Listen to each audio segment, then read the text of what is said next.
네, 지금부터 돈 공부를 한번 시작해 보도록 할게요. 여러분 오늘 이제 참고할 책은 주로 참고할 책은 50대의 사건으로 보는 돈의 역사. 지난번에 한번 영상으로 소개해 드렸죠. 여러분 이 책이 현재 아주 핫합니다. 그래서 아직 안 읽은 분들이 있다면은 꼭 한번 읽어보셨으면 좋겠어요.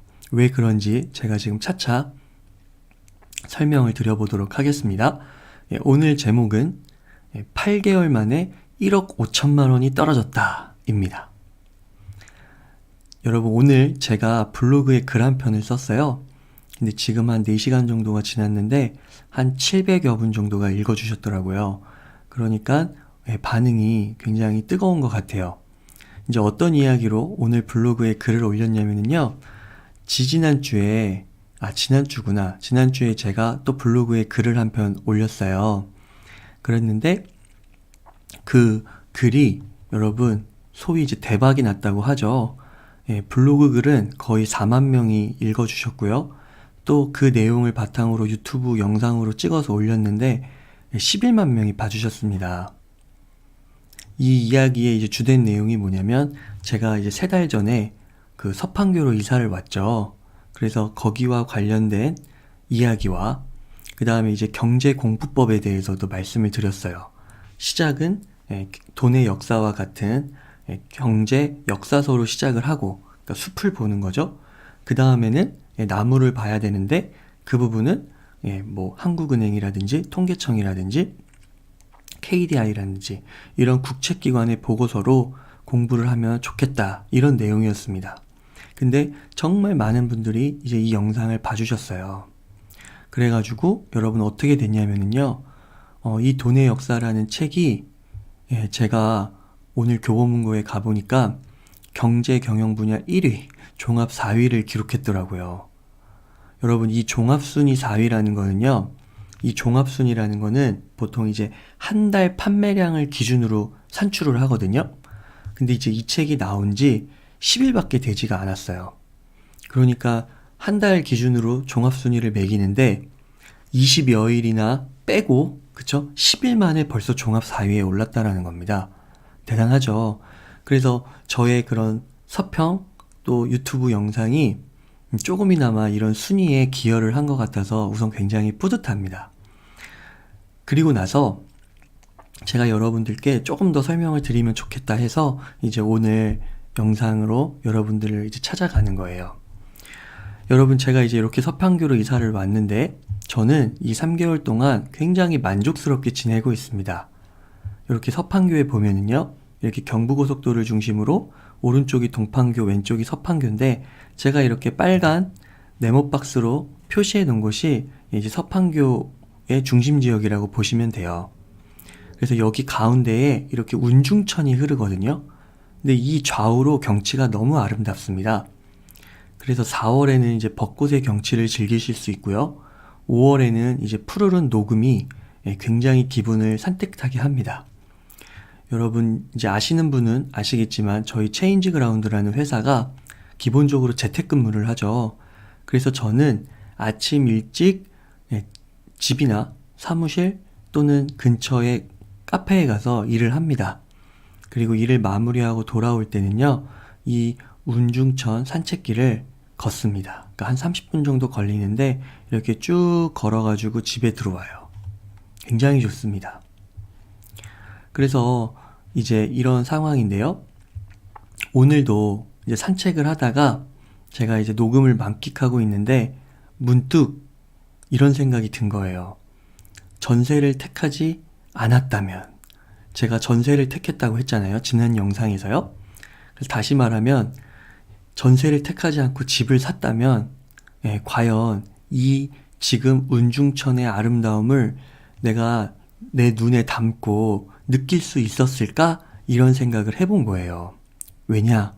판교 지역의 집값이 많이 떨어지고 있기 때문입니다. 그래서 제가 다시 한번 판교 지역의 시세를 살펴보았습니다. 그랬더니 여러분 이 동판교 있잖아요. 동판교는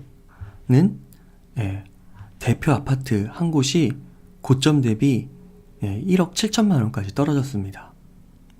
그리고 제가 다른 단지들도 몇 개 이렇게 살펴봤는데 최소 1억 원씩은 빠진 것 같아요. 그래서 이제 서판교도 살펴봤죠. 근데 서판교도 1억에서 한 1억 4천까지 빠졌습니다. 그러니까 이 판교 지역은 평균 고점 대비 12%에서 13%씩은 다 빠졌어요. 그리고 이제 지금 현재 거래가 별로 없기 때문에 이제 매수자가 없다라는 거죠. 그러니까 앞으로 더 떨어질 것이라고 예상을 하고 있습니다. 여러분 이제 한 번 더 제가 강조드리지만 여러분 부동산을 보실 때는 저는 지금 이제 판교 지역만 말씀을 드리는 거예요. 판교 그리고 그 단지별로 다른 지역들은 뭐 오르는 곳이 있을 수도 있겠죠. 그래서 판교 지역만 말씀을 드리는 거다라는 말씀을 드리고요.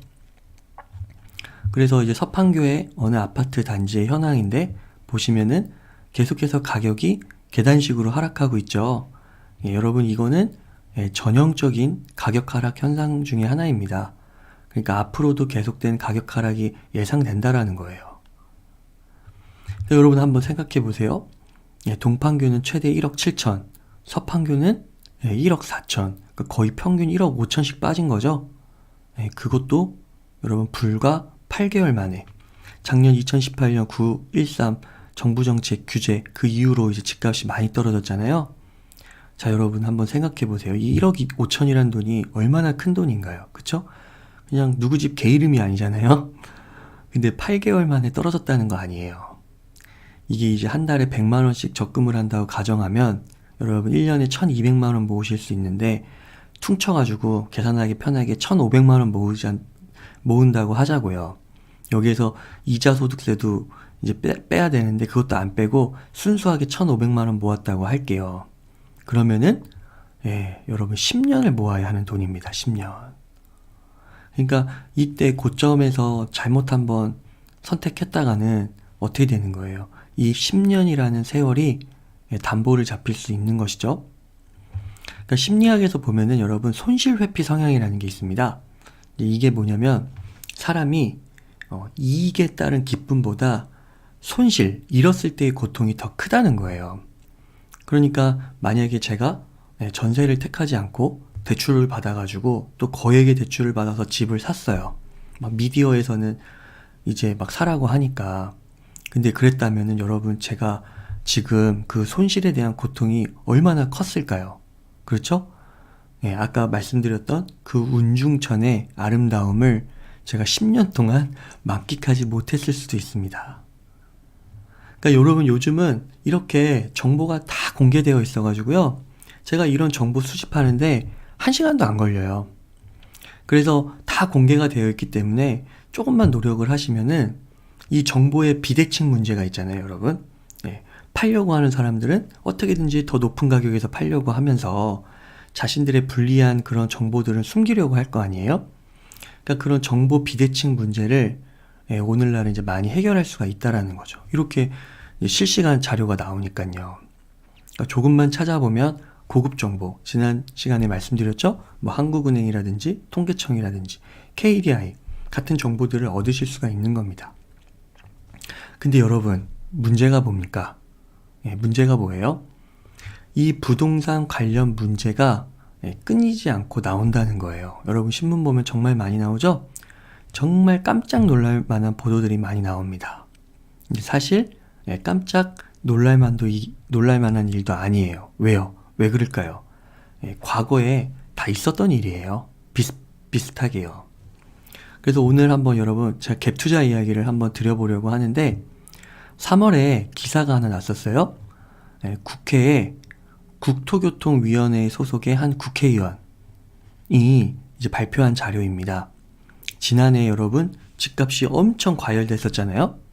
그래서 서울 강남 3구, 강남구, 서초구, 송파구, 그리고 이제 마용성이라고 해서 마포, 용산, 성동구가 있죠. 여기에서요, 여러분 주택거래가 2018년도에 이루어졌단 말이에요. 근데 그 주택거래의 전체량의 70%가 여러분 뭐라는 거예요? 전세를 끼고 거래한 갭투자였다고 합니다. 갭투자. 여러분 갭투자 다 아시죠? 예를 들어서 뭐 이런 지역들은 집값이 10억이 그냥 넘어가잖아요.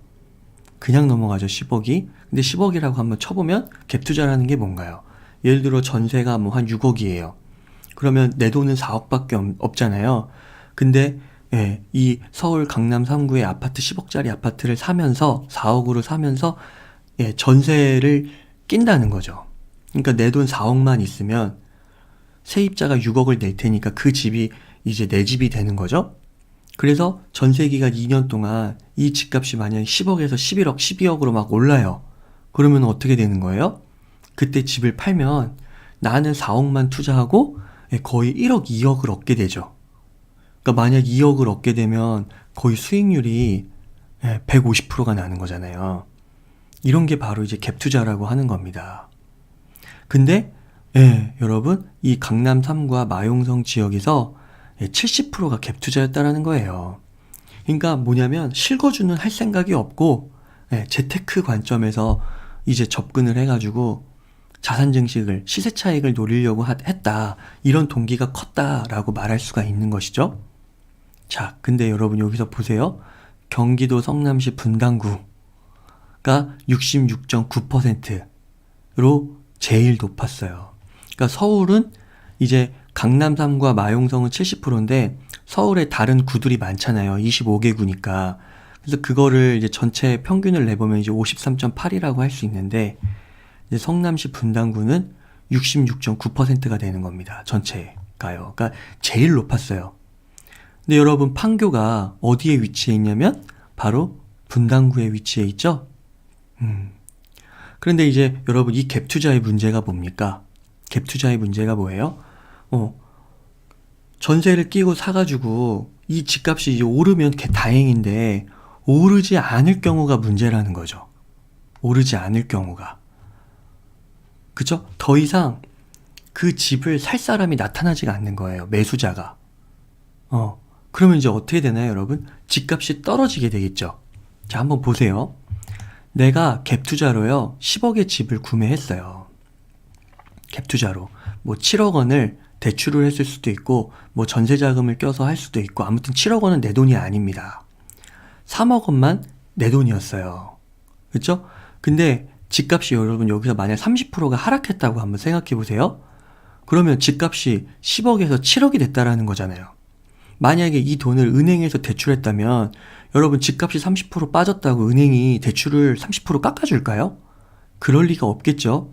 그리고 전세 세입자가 만약에 내가 7억 원을 끼고 이 집을 샀는데 집값이 10억에서 7억으로 떨어졌다고 해서 세입자에게 전세값 7억 원을 돌려주지 않고 30% 빠진 금액을 돌려준다. 이게 말이 될까요? 안 되죠. 그러니까 무슨 말이냐면 집값이 30% 하락하는 순간 만약에 대출을 받았다면 집은 고스란히 은행께 되는 겁니다. 왜? 7억 원 대출을 받았으니까. 나의 자산은 순식간에 3억 원에서 빵원이 되는 거예요. 0원. 그러니까 한 3억 원 정도 있으면 뭐 그런 대로 중산층이라고도 할 수가 있는데 갑자기 빵원이 되면서 자산 마이너스 상태가 되어버리는 거죠. 여러분 엄청 리스크가 크죠? 3억 원이 날라는 거 하는 거예요. 여러분 주식 투자해서 뭐 몇십만 원, 몇백만 원 날려도 큰 돈이잖아요. 근데 이 갭 투자는 이렇게 무서운 겁니다. 그래가지고 어떻다라는 거예요. 이렇게 갭 투자를 또 한 차례를 한 게 아니라 너무 많이 한 사람들은 이 부동산 경기가 이제 정체 또는 침체로 들어가면서 계속 터지는 거죠. 더 크게.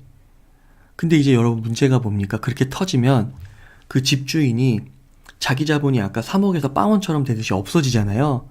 그러면은 이제 어떻게 보면은 그 집을 세입자에게 줄 돈도 없는 거예요. 빼서 줄 돈도. 왜? 너무 줄파산한 이 금액이 크니까. 그래가지고 여러분 심각하게는 어떻게 됩니까? 막 자살도 하고 그러죠. 그러니까 문제가 굉장히 큰 거예요. 아시겠죠, 여러분? 이게 바로 이제 갭 투자의 문제입니다. 근데 이제 지금 여러분 아까 보세요. 서울의 강남구와 마용성이 70%가 갭 투자라고 하잖아요. 분당구도 거의 69.2, 70%가 육박하잖아요. 그게 갭 투자인데 거기에서 지금 어떤 지금 사태가 지금 현황이 어떻습니까? 집값이 떨어지고 있죠. 그러니까 점점 이제 되게 무서운 일들이 많이 나타날 수 있다. 경매 그런 건수가 늘어날 수 있다. 뭐 이런 예측을 어느 정도 할 수 있을 것 같습니다. 참 잘 해결이 돼야 될 텐데요. 자, 그러면 여러분 이 앞에는 이제 폭망한 갭 투자를 말씀을 드렸다면 제가 이제 성공한 갭 투자를 한번 말씀드려 볼게요.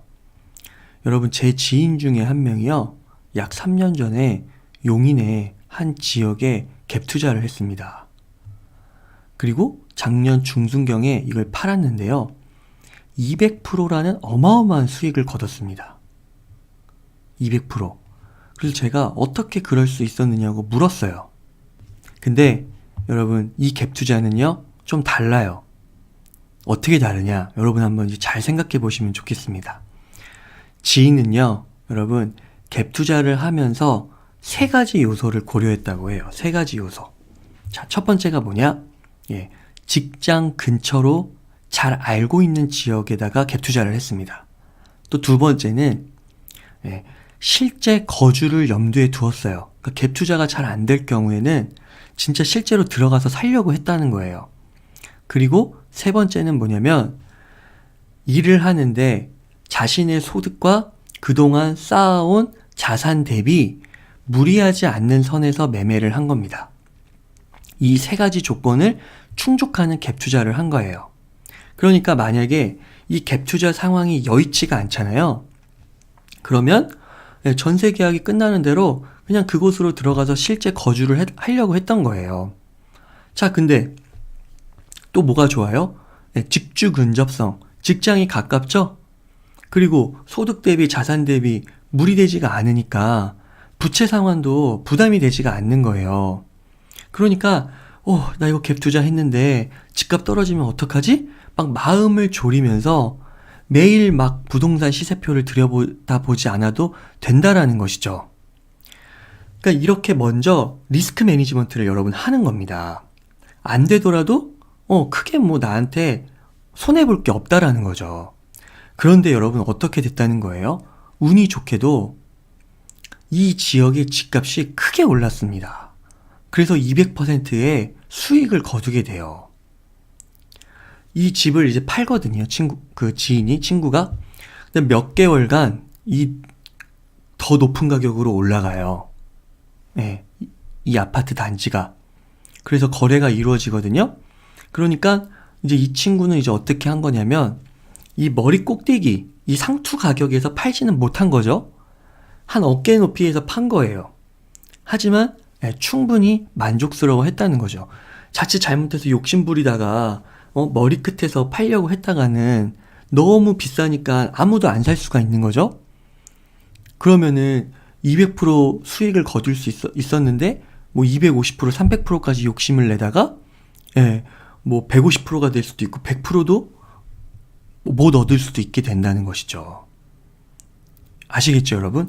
그래서 중요한 건 뭐냐면 투자의 1순위는 리스크 매니지먼트라는 겁니다.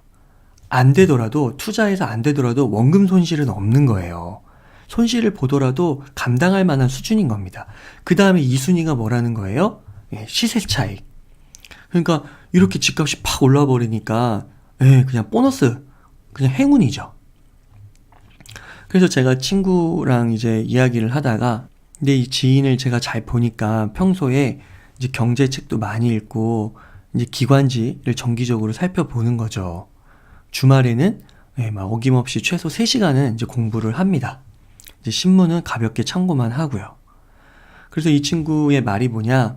경제 공부가 처음에는 되게 어려웠지만 이게 하다 보면은 그 신호들이 눈에 들어오게 된다라는 거예요. 그리고 이제 나의 판단력을 흐리는 사기, 뭐 유혹 이런 이제 소음들은 제거하게 되고요. 그래서 이런 돈 공부가 축적되다 보니까 이제는 어떻다라는 거예요? 최소한 손해는 안 보게 되는 것 같다고 말을 합니다. 그리고 이제 이 친구는 앞으로도 큰 손해는 보지 않을 것 같다고 굉장히 자신 있게 말해요. 대단하죠, 여러분? 여러분, 이 신호와 소음이라는 용어가요, 그 유명한 책이에요. 네이트 실버라는 그 작가의 신호와 소음이라는 책이 있는데 이게 이제 베이지안 통계라고 해서 거기에서 나오는 용어입니다. 뭐 이런 것까지는 알 필요가 없는데, 이제 신호라는 거는 뭐냐면 그 진리값 쪽으로, 그러니까 뭔가 다가가는 데 있어서 도움이 되는 그런 걸 이제 신호라고 하고, 진리가 아닌, 그러니까 진리 쪽으로 다가가지 못하게 만드는 걸 이제 소음이라고 하는 거예요. 그러니까 이제 투자의 적기, 그런 것들을 잘 판단하는 데 있어서 신호만 잘, 그 신호의 그런 특성을 갖고 있는 정보만 잘 취합을 해야 된다라는 거죠. 소음은 버리고. 그러니까 이 친구는 경제서적과 기관지를 통해서 이러한 신호를 습득하고 소음을 버리는, 그런 능력을 길러왔다라는 것입니다. 그래서 최근에 또 이제 이 친구하고 만났을 때 제가 돈의 역사를 선물을 했죠. 그리고 이제 또 며칠 뒤 피드백을 주고 받았는데요. 이 친구가 그 기관지는 이제 주로 현재 이슈만을 다루잖아요. 근데 이제 이 돈의 역사는 뭐 중세시대부터 현대까지 굉장히 폭넓은 역사를 다루니까 굉장히 흥미로웠다, 이렇게 이야기를 하더라고요. 그래서 이제 이 친구와 이야기를 이제 주고받는데 제가 되게 많은 부분, 인사이트가 되게 많이 정리가 되더라고요. 그래서 이제 그런 부분들을 이거는 글로 좀 정리해 둬야겠다라고 생각을 해가지고요. 이 돈의 역사 사례들도 다시 한번 재독을 하면서 그 포인트를 한 5가지로 정리를 해보았습니다. 네, 그것을 한번 나눠보도록 할게요. 자, 여러분들에게 누군가 이제 투자를 권해요. 자, 그럼 첫째, 여러분들이 어떤 인사이트를 가지고 가셔야 되느냐? 투자를 종용하는 그런 목소리에 혹하지 말고요. 그 사람의 포트폴리오를 물어보라는 거예요. 이제 포트폴리오는 자산의 분산 상태라고 할 수가 있어요. 그러니까 여러분들이 만약에 뭐 어떤 은행을 간다든지 아니면은 뭐 주식거래소를 간다든지 이러면은 막 누군가가 막 주변의 사람들도 그렇고 투자를 막 종용하잖아요. 그러면 그 말을 듣지 말라는 거예요. 한마디 하라는 거예요. 너 포트폴리오를 까봐라. 이렇게요. 왜냐면 이 말로는 누구나 떠들 수 있다라는 거죠. 온갖 화려한 미사여구를 남발하면서 설득력을 높일 수가 있습니다. 그쵸? 게다가 막 비싼 식사 또는 막 선물이 동반이 돼요. 그러면 어떻게 될까요? 마음이 흔들리기가 십상이죠. 근데 여러분 한번 생각해 보자고요. 아무리 비싼 음식과 선물이 있어도 그거는 몇십만 원에 불과해요. 근데 거기에 넘어가서 막 수백만 원, 수천만 원, 심지어 수억이 오가는 거래를 한다는 겁니다. 여러분, 이게 말이 되나요? 그리고 다시 생각해 보면 수익률이 그토록 좋은 투자 상품이라면 왜 나에게 권할까요? 본인들이 대출을 받아서 은행이 이제 싸잖아요, 요즘에. 그렇게 해서 하면 되지. 또 친인척 지인들 돈 끌어와가지고 투자를 하면 되잖아요. 이럴 수 있다라는 거죠. 주식을 되게 미리 매수한 다음에, 그쵸? 그 기업이 막 얼마나 좋은지를 막 떠드는 거예요. 그 다음에 그 주가가 상승할 거 아니에요. 많은 사람들이 이제 투자를 하니까. 그러면 이제 먼저 팔고 나가려고 하는 것은 아닌가. 이러한 합리적인 의심을 해봐야 한다라는 겁니다. 그러니까 종목에 앞서서 여러분 신뢰가 우선이라는 거예요. 그러니까 이 신뢰라는 거는 여러분 어떻게 생기냐? 가장 좋은 방법은 공동 운명체가 되는 거거든요. 무슨 말이냐면 함께 책임과 리스크를 떠안는 구조를 만드는 겁니다. 그러니까 여러분 이제 소수의 투자자들을 비공개로 모집을 해가지고 투자를 하는 펀드, 이런 경우에는 그 헤지펀드 오퍼레이터들, 이런 사람들을 보면은 전문가들은 어떻게 하냐면은요, 그 펀드에 돈을 넣으라고 하잖아요. 그러면서 자기 돈도 넣어요. 자기 돈도 더 많이 넣어요. 그러니까 고객보다 자기 자신을 더 많은 위험에 노출을 시키는 거죠. 이렇게 한다라는 거예요. 진정한 투자는. 그런데 여러분, 우리 주변의 대부분의 투자 권유는 어떻습니까? 투자를 하라고만 하지 실제 그 투자 펀드를 운영하는 사람의 돈은 넣지를 않죠. 그러니까 책임을 지지를 않는다라는 겁니다. 그렇기 때문에 여러분들이 투자를 이렇게 종용받을 때, 이렇게 권유받을 때는 반문을 하라는 거예요. 이렇게 설명 잘 들었습니다. 그런데 당신은 돈을 넣었나요? 당신의 포트폴리오는 어떻게 구성되어 있나요? 한번 까보세요. 이렇게 이야기를 하라는 거예요. 왜냐, 여러분, 이 돈의 역사 책을 보면은요, 50대의 사건으로 보는 돈의 역사잖아요. 진짜 별의별 여러분 사기가 다 등장합니다. 심지어는 국가를 상대로 사기를 쳐요. 존 로라는 사람이 있거든요. 스코틀랜드 사람인데 프랑스 가서도 사기를 쳐요. 심지어 여러분 영국은 어땠나요? 네, 중국과의 거래에서 이익을 남기기 위해 마약까지 팔죠. 프랑스는 그렇게 많은 인구와 넓은 영토, 강한 군사력이 있었음에도 패권 국가로 한 번도 서지를 못합니다. 왜? 신뢰를 잃었어요. 그러니까 여러분, 이런 투자, 이런 것이 있다면 대놓고 물어보셔야 된다는 거예요. 대놓고. 당신 돈 넣었냐고. 그렇게 좋으면 당신 돈 넣었냐고. 포트폴리오 한번 까보라고. 그래서 여러분 이 말을 꼭 기억하십시오. 한 배에 타지 않았다면 그 상대방의 말을 크게 귀 기울여 들을 필요가 없는 겁니다. 아시겠죠? 자, 두 번째 인사이트는 뭐냐? 당장의 경제적 이득만 보지 말고 시스템적 관점, 그러니까 전체적인 관점을 취하라는 거예요. 자, 예를 들어서 여러분 분양가가 주변 시세의 30% 정도 저렴한 곳이 나왔습니다. 실제 주변 환경도 괜찮고 미래 발전 가능성도 있는 것 같아요. 자, 근데 보세요. 직장과 주거지 간의 거리가 멀다면 어떻게 할까요? 여러분, 이런 곳에 여러분 투자하시겠어요? 투자하지 않으시겠어요? 독일 최고의 경제학자 중 한 명, 하노백이라는 사람이 있는데요. 그 사람에 의하면은요, 연구에 의하면 인생을 불행하게 만드는 가장 중요한 요소 중 하나가 장거리 출퇴근이라고 해요. 자, 이 말은 무슨 말이냐? 주변 시세의 30%나 저렴하고, 그쵸? 실제 주변 환경도 괜찮고 미래 발전 가능성도 있어요. 그런데 직주 근접성 이런 게 떨어지는 거예요. 그러니까 필요성이 떨어지는 거예요. 경제적 이득만 보고 투자를 한다는 거예요. 그러면 자산 상승 효과나 시세 차익은 뭐 거둘 수도 있지만 그 삶은 그다지 행복하지 않을 수 있다라는 겁니다. 그러니까 더 다양한 요소를 고려해야 한다라는 것이죠. 그쵸? 또한 여러분 집은 편하고 조용해야 되거든요. 저는 그렇게 생각합니다. 근데 역세권 오피스텔이 막 좋다고, 그쵸? 막 여기 많다는 거예요. 막 3호선, 5호선, 7호선 다 지나간대요. 자, 그럼 투자를 해야 될까요? 말아야 될까요? 막 9호선도 들어온대요. 이렇게 막 역세권이라고 하는데 고성방가가 끊이질 않는 겁니다. 시끄러워요. 편안하지가 않아요. 또 이런 경우도 있는 거예요.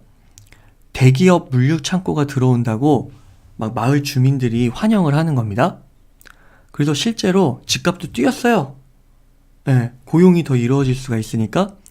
그런데 몇 년 지나지 않아서 이 지역의 집값은 떨어졌습니다. 곤두박질 쳤어요. 그 이유가 뭐였는지 아세요? 새벽부터 아시잖아요, 여러분. 물류센터 삐 그러면서 물건 싣잖아요, 트럭에다가. 그 소음으로 인해서요, 그 동네의 아이들이 집중력 저하 현상이 벌어지고 귀에서 웽 하는 소리 있잖아요. 그런 이명 현상이 나타나는 거예요. 그러니까 이러한 사례들을 봤을 때 어떻습니까, 여러분? 경제적으로는 분명히 내가 득을 얻을 수 있을 것 같은데 시간이 흐름에 따라서 문제가 발생될 수 있죠. 그러니까 시간을 내 편으로 만들지 못하는 겁니다. 그렇죠. 지게차 같은 소리가요. 괴로운 거예요. 어른들은 조금 나을 수 있는데 아이들은 민감하잖아요. 그렇기 때문에 이 전체적으로 시스템적으로 생각을 해야 된다는 거예요. 경제적인 그런 시세 차익 이런 것보다도요. 그래서 이제 이 돈의 역사에도 보면은요, 여러분 이 돈이 마치 그 생명력을 가진 생물처럼 막 이 경제를 성장시키고 침체시키고 막 오르락내리락 합니다. 이 경제가 복잡계잖아요. 그래서 정말 그 성장과 파산, 호황과 불황이 정말 복잡한 연쇄작용으로 얽혀서 발생이 되거든요. 그러니까 그 눈앞에 당장의 그런 경제적 이득에 너무 눈이 어두워지면 안 된다. 라는 것을 말씀을 드려봅니다. 자, 세 번째 인사이트는 뭐냐? 여러분, 진짜 성공이 계속 이어지는 것이라는 거예요. 이 역사를 보면 흥망성쇠가 그냥 부지기수죠. 아무리 강한 존재, 강대국이라 할지라도 여러분 쓰러집니다. 쓰러지고 나서 다시 일어설 수도 있지만 영영 일어서지 못하는 강대국들도 많아요. 자, 그래서 저는 이런 생각이 들더라고요. 그렇다면 한 번에 막 대단히 큰 성공을 해가지고 결국 망하는 것보다는 어떻다라는 거예요. 다소 작더라도 꾸준히 성공을 이어가는 게 더 낫지 않을까, 내 인생을 위해서. 그러니까 남들이 막 20살, 30살 막 젊었을 때 엄청나게 부자가 된 거예요.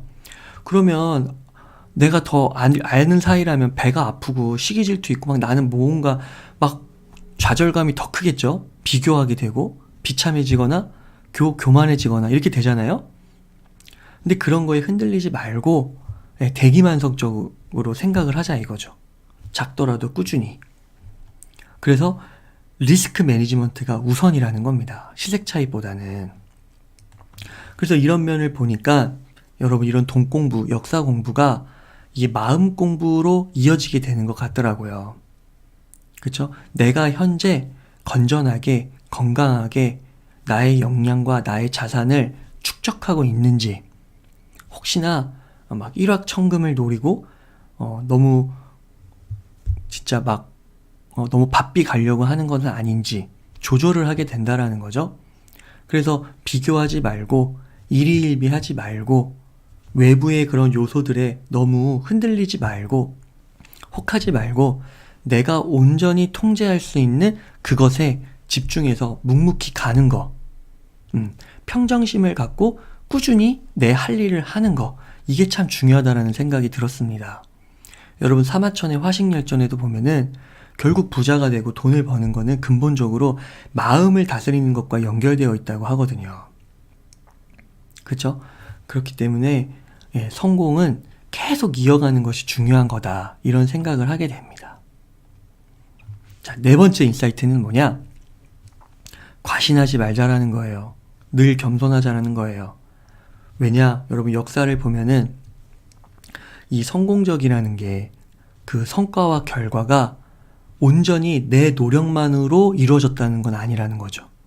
운의 역할이 굉장히 크고 나를 도와주는 요소들도 굉장히 많았다라는 거예요. 전쟁으로 그 패망했던 독일과 일본이 여러분 어떻게 선진국의 반열에 올라설 수 있었을까요? 독일과 일본의 그런 자구적인 노력 때문만이었을까요? 이 돈의 역사를 보면은 국제 정세의 영향이 매우 컸다는 거죠. 유럽이 불안하니까, 그리고 독일이 불안하니까 유럽의 전체적인 분위기가 안 좋았죠. 그렇기 때문에 또 독일을 많이 보전하게 되고, 그쵸? 일본 역시 어떻습니까? 소련이라든지 사회주의, 공산주의 이런 정치 세력과 맞물리면서 경계하기 위해서 또 일본을 지원한 측면도 있죠. 이런 세계 정세의 영향이 매우 컸다라는 거예요. 또한 자체 역량이 아닌데 이웃 국가를 잘 둔 덕분에 부유해진 나라들도 있어요. 남유럽 국가들과 미국의 주변 나라가 여기에 해당을 합니다. 그러니까 예를 들면 이제 미국이 부자 나라로 잘 세계 1등 국가니까 여러분 캐나다 잘 살잖아요. 그리고 멕시코도 어떻습니까? 미국의 많은 부자들이 멕시코에 많이 여행을 가요. 국민들도 많이 여행을 가고, 또 인건비 문제로 인해서 더 이상 미국 내에서는 공장을 운영하기가 힘든데 그 단가 인건비를 맞추기 위해서 어떻게 되는 거예요? 산업부지를 멕시코로 또 옮기게 되죠. 그러니까 주변에 있음으로 인해서 많은 혜택을 얻게 된다는 겁니다. 그러니까 이렇게 외적인 요소, 운의 요소가 매우 크기 때문에 여러분 과신하면 안 돼요. 조심성을 갖고 움직여야 된다는 겁니다. 그래서 현자 에라스무스가 이렇게 말했죠? 확신에 모든 것을 잃었고 경계심에 모든 것을 지켜냈다고요. 멋있지 않습니까, 여러분? 확신을 하면 좋을 것 같잖아요? 근데 지나친 확신으로 오히려 확신은 잃을 수가 있다는 겁니다. 경계심, 조심하고 또 조심하고 리스크 매니지먼트를 해야 된다라는 거예요. 아까 제 친구의 갭 투자 알려드렸죠? 예, 시세 차익을 노리고 무리하게 들어가는 게 아니라 세 가지 조건, 직주 접근성, 그렇죠? 실거주, 그렇죠? 그리고 세 번째는 소득과 자산 대비 무리하지 않는 선에서 갭 투자를 했다는 거. 이렇게 먼저 바닥을 만들어 놓고 들어가는 겁니다. 그러니까 당대의 최고의 리더라고 할 수 있는 이제 정책 이반자들, 지식인들도 역사를 보면 엄청나게 많은 실수를 했죠.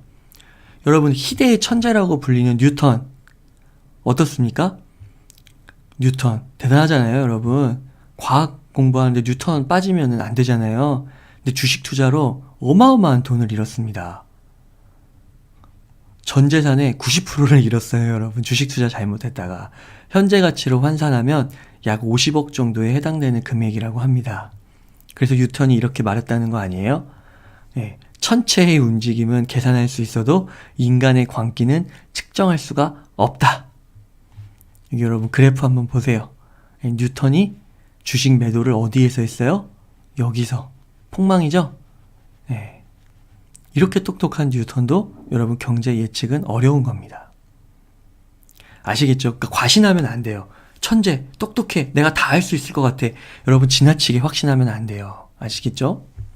자, 마지막 5번째 인사이트입니다. 결과보다 답을 이끌어내는 과정이 중요하다. 무엇보다 꾸준하자. 자, 4번째 인사이트가 뭐였냐면 한마디로 이야기하면 과신하지 말자가 무슨 말이에요? 운의 요소가 크다는 거죠. 자, 그렇다고 해서 여러분 이 5번째 인사이트는 뭘 얘기하냐면 모든 것을 운에 맡겨서는 안 된다라는 거예요. 왜? 이 자연적으로, 외적으로 주어지는 조건만으로 이 역사를 봤을 때 패권을 잡은 국가는 없었다라는 거죠. 도리어 주어진 조건이 열악했음에도 불구하고 꾸준히 노력하는 과정에서 운이 결합되면서 성장과 성공에 이르게 된 경우가 많다라는 겁니다. 여러분 대표적인 케이스가 어딘가요? 바로 여러분 대한민국이에요. 진짜 대한민국은 여러분 자부심을 가질 필요가 있습니다. 뭐 우리가 헬조선 하지만 정말 여러분 저는 역사 공부를 하고 또 돈의 역사를 통해 봤을 때 우리나라 정말 대단한 것 같아요. 저는 자부심을 많이 느끼게 됩니다. 진짜 그 전쟁 불모지에서 세계 무역대국으로 선정한 우리나라잖아요. 여러분 이 돈의 역사에 그 농업 분야의 개혁 그리고 이후에 그 제조업으로 탈바꿈하기 위해서 그 주력 산업을 전환해야 했거든요. 왜냐하면 농업은 부가가치가 그렇게 크지가 않기 때문에 우리나라가 부강해지려면 제조업으로 옮겨 탔어야 됩니다. 근데 여러분 그게 쉽나요? 여러분 농사 짓다가 한번 생각해 보세요. 농사 짓는 거랑 자동차 만들고 반도체 만드는 거랑 생각해 보세요. 완전 다른 영역이잖아요. 그쵸? 농사는 그래도 조선시대부터 졌잖아요. 근데 전쟁 불모지인 땅에서 여러분 어떻게 자동차를 만들고 반도체를 만들고 옷을 만들고 가발을 만들고 어떻게 그런 걸 합니까? 정말 대단하지 않습니까, 여러분? 이때 뭐가 있었다라는 거예요. 바로 꾸준함 가운데 인내함으로써 이 길을 갔다라는 거예요. 진짜 막 저희 조상이라고 해야 되나? 어떻습니까? 앞선 세대 분들 막 독일에 가고, 그쵸? 저기 베트남 가가지고, 그쵸? 전쟁도 대신 하시고, 그런 거 정말 우리가 역사적으로 정말 감사함을 느껴야 하는 겁니다.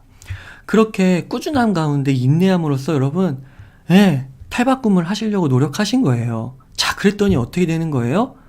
그 기다리던 운을 맞이할 수가 있었다라는 겁니다. 그 운이 맞은 거죠. 그래서 우리나라가 여기까지 올 수 있었다라는 거예요. 운만 있어도 안 되고 꾸준함과 인내만 있어서도 안 됐었죠. 하지만 무슨 말입니까? 여러분 운은 다른 말로 하면 우리가 통제할 수 없는 영역이잖아요. 그러니까 우리가 할 수 있는 건 뭐예요? 결국 꾸준함 가운데 인내하는 것밖에 없어요. 운이 찾아오기를. 그래서 오늘날 여러분 한국 경제가 좋지 못하다고 하는데 이런 생각이 들더라고요. 지금 필요한 태도가 바로 그 과거에 있었던 그 꾸준함과 인내가 아닐지. 물론 힘들겠죠? 근데 분명히 우리가 다시 노력하고 공부하고 꾸준하게 인내하다 보면은, 계속 그렇게 나아가다 보면은 분명히 외부의 어떤 기회가, 행운이, 운이 우리를 찾아와서 다시 한국 경제가 성장할 수 있지 않을까, 좋게 될 수 있지 않을까, 회복할 수 있지 않을까 생각이 듭니다. 누가 아나요? 갑자기 북한과의 교류가 완전 원활해져가지고, 그쵸? 북한과 우리나라의 그런 협력이 엄청 강고히 돼서 세계 경제 대국으로 바뀔지 누가 압니까? 그쵸? 그 대신 뭐가 중요한 거예요? 지금 우리가 꾸준하게 인내하면서 나아가지 않으면 아무것도 안 된다라는 거죠. 그쵸? 이거 보세요, 여러분. 우리나라 쫙 올라가잖아요. 그쵸? 대단한 것 같습니다. 그래서 여러분, 이렇게 5가지 인사이트를 한번 정리해 봤어요. 제가 그 갭 투자 한 친구의 이야기와 함께 이 돈의 역사를 다시 이제 재독을 하면서 이렇게 5가지를 정리해 봤더니, 여러분, 이게 되게 중요해요. 여러분, 뭔가를 읽잖아요. 그러면은 글로 한번 정리해 보세요. 왜 글로 정리를 하라고 말씀을 드리냐면, 이렇게 글로 정리를 했더니 굉장히 머릿속이 뚜렷해지는 거예요. 그러면서 이제 어떻게 됐냐면, 왠지 모를 자신감이 뿜뿜 올라왔습니다. 마음 깊숙한 곳에서. 어떤 자신감이냐면요, 제가 앞으로 막 물질적으로 막 투자해서 큰 성공을 하고 이런 게 아니라요, 그래도 어깨와 허리 정도 사이에서 이익을 거둘 수 있을 것만 같은 느낌? 느낌 아닌 느낌? 그리고 최소한 손해는 보지 않을 것만 같은, 원금은 지킬 것만 같은 그런 자신감이 뿜뿜하고 올라왔습니다. 그 알렉산더 대왕이 여러분 이런 말을 했다고 해요. 양이 이끄는 사자 군단보다 한 마리의 사자가 이끄는 양 군단을 갖는 편이 더 낫다고요. 멋지지 않습니까, 여러분? 양이 이끄는 사자 군단, 그러니까 양 한 마리의 리더와 사자, 예를 들면 100마리, 이것보다요, 사자 한 마리와 양 100마리가 더 낫다라는 거예요. 자, 이걸 뭘 얘기하냐면, 작더라도 적극적으로 참여하고 두려워하지 않는 힘이 더 중요하다라는 뜻입니다. 그러니까 제가 제 자신을 이렇게 돌아보면은 부족한 것이 참 많아요. 제 안에 많은 것들이, 약한 게 참 많거든요. 근데 이렇게 시간이 지나면서 어떻게 되냐면요, 제 안에 있었던 사자 한 마리가 점점 더 이렇게 올라오는 것 같아요. 이 머리로. 그래서 이 제 몸 안에 있는 그 약점, 그쵸? 양들을 이 사자가 이끌어주는 것 같은 느낌이 들어요. 근데 그 이유가 뭐냐? 곰곰이 생각해 보니까, 공부를 해서가 아닌가 싶었습니다. 제가 오늘도 싱큐베이션 독서 모임 하면서 읽고 쓰고 말하기를 했잖아요. 저는 역사서도 읽고 경제책도 읽고 기관지도 읽고 또 웅이사의 하루 공부 일주일에 4번 이상 이렇게 하려고도 하잖아요. 계속 공부를 하잖아요. 그러니까 그 사자 한 마리가 점점 나타나는 것 같더라고요. 그래서 앞으로 더 열심히 해가지고 그 제 안에 있는 그 사자 한 마리를 더 앞으로 이렇게 한번 앞세워 보려고요. 밀어 보려고요. 그래서 제 안에 있는 그 양들, 그쵸? 그 양들이 어떻게 보면 약점이고 리스크라고 할 수 있잖아요. 그 양들을 다스리게 될 수 있지 않을까, 이런 생각을 한번 해보았습니다. 양이 이끄는 사자 군단보다 한 마리의 사자가 이끄는 양군단을 갖는 게 더 낫다. 참 멋지지 않습니까, 여러분? 이렇게 해서 한번 5가지 인사이트를 정리해 보았습니다. 그리고 이제 지난번 영상을 올렸을 때, 어떤 분들은 이제 영상을 끝까지 안 보시고 댓글을 다신 분도 있고 그러시더라고요. 근데 여러분, 저는요, 집을 언젠가는 꼭 살 거예요. 저는 집을 사지 말라주의가 아니에요. 단지 지금 타이밍이 아니기 때문에, 공부를 하다 보니까 그 판단을 했기 때문에 사지 않았다라는 것입니다. 저는 집을 사고 싶어요. 그쵸? 근데 제가 막 1억 5천씩 떨어지는데 집을 살 필요는 없잖아요. 그죠? 그래서 앞으로도 경제 공부를 꾸준히 해가면서 저는 집을 살 것이라는 거를 꼭 말씀드리고, 제가 집을 산 후에 뭐 한 뭐 빠르면 2년 후 전세 계약 끝나고 나서가 될 수도 있고, 집값이 더 떨어진다 판단을 했을 때는 뭐 4년 후, 5년 후가 될 수도 있겠죠? 그때 기회가 된다면은 제가 집을 사고 또 한번 글로 영상으로 한번 남겨보도록 한번 해보겠습니다. 그리고 여러분, 마지막으로 요 한마디를 더 드리면, 안에 있는 사자를 끌어내고 싶으신 분들이 분명 이 방송 중에 있으실 거예요. 그리고 그 신호와 소음을 판별하는 지혜를 더 강화시키고 싶으신 분들도 있을 거예요. 자, 그런 분들이라면은 이 돈의 역사, 지금 핫한 베스트셀러죠? 정말 다 읽었습니다. 거의 다 읽고 있습니다. 자신의 피 같은 돈을 지키기 위해서 사기 안 당하려고요. 뒤처지지 않기 위해서 여러분, 이 돈의 역사도 꼭 읽으셨으면 좋겠어요. 제대로 된 경제 공부의 첫걸음, 숲을 읽는 경제의 첫걸음으로 아주 도움이 되실 거라고 저는 확신합니다. 강추드리면서 이것으로 오늘 웅이사의 하루 공부는 마치도록 하겠습니다. 감사합니다.